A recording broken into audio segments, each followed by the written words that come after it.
This project is a real beast, both for me and my shop. The hard part is that my setup isn't wide enough to handle the full width at once. So I have to glue this tabletop from two separate panels.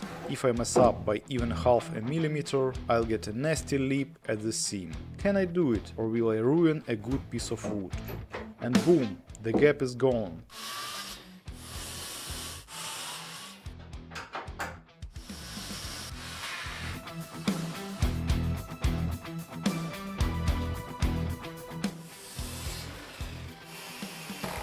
First things first, I'm flattening the face of the wood to establish a flat reference surface for my router. Once I have that base, I can roll the edges of the boards for a perfect glue up.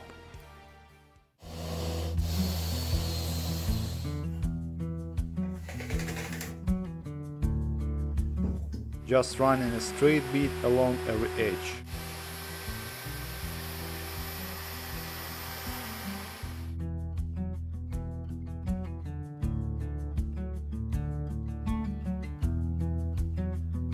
For clamps, I'm using my homemade setups made from wood blocks and steel rods.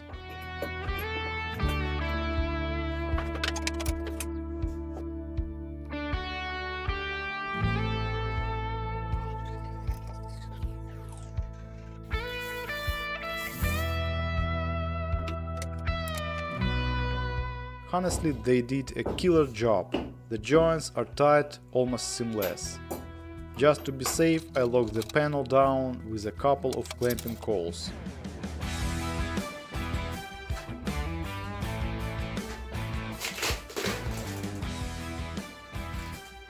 Once the glue dries, I clean up the squeeze out with an angle grinder and a 36-degree disc. Then flatten the whole face using my router sled. But even after all that, then I test feed the two big panels a gap show it up. Time to recut. But here is an old school trick. I roll the first panel from the top face and the second one I flip it over and roll it from bottom face. Why?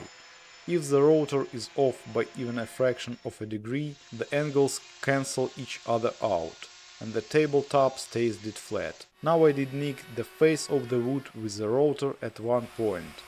Thank God it was right on the edge. I left some extra wood for trimming. So that mistake is just gonna get cut right off. And boom, the gap is gone. Time for the final glue up. For the final glue up, I use clamping coils with a small wooden shim right over the glue line.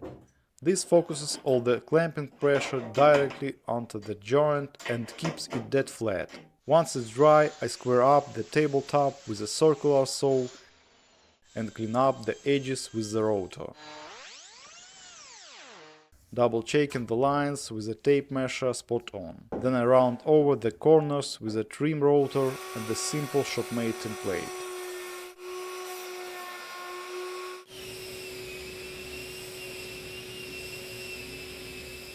Next up the legs. I'm making the main legs from 50 by 50 square tubing and the cross beams from 50 by 30 rectangular tubes.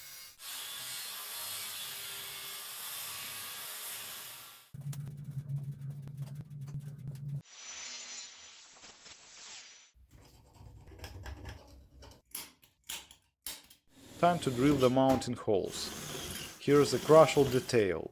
I'm slotting the side holes. Wood moves with the seasons, and if you don't allow for that movement, the table will rip itself apart over time.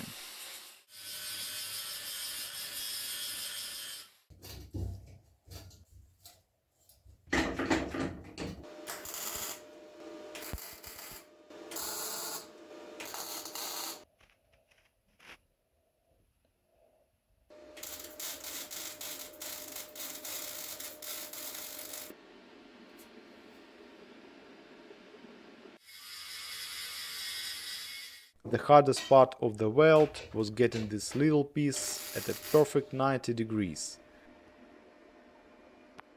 I clean up the welds with a grinding disc, clean up the burrs and fill any visible lines with body filler.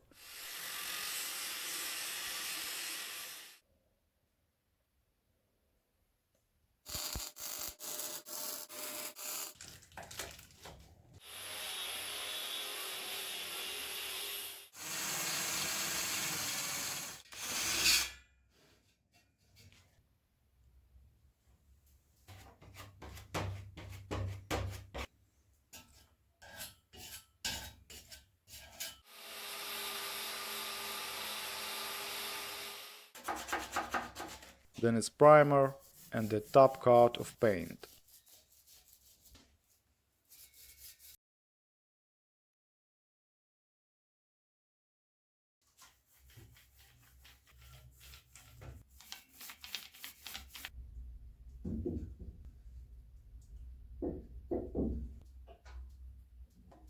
I line up the finished legs on the panel, mark my spots and drill holes for the threaded inserts. And right here a classic bonehead mistake. After drilling all the holes, I realized I completely forgot to make space for the flanges of the inserts. They're sitting proud of the wood, meaning the metal legs won't sit flush. Had to improvise on the fly. Grabbed a Forstner bit and made a quick jig out of a scrap block. A couple of minutes later, problem solved, everything sits perfectly flush.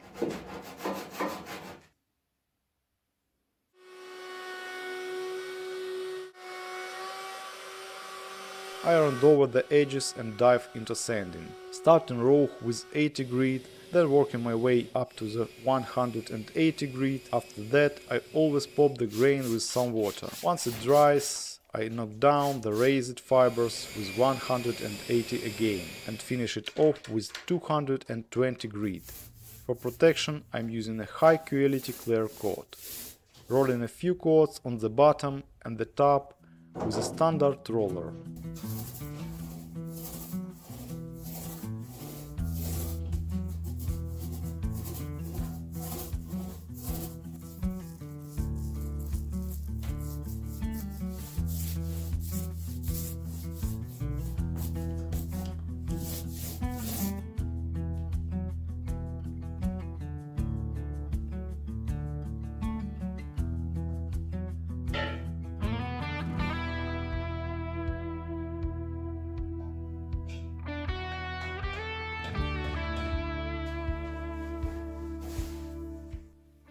And now the most satisfying part, putting it all together and seeing if all this trouble paid off.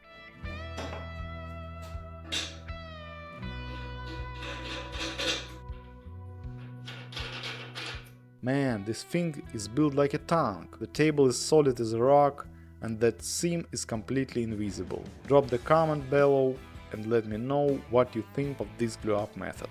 Catch you all next time in the shop.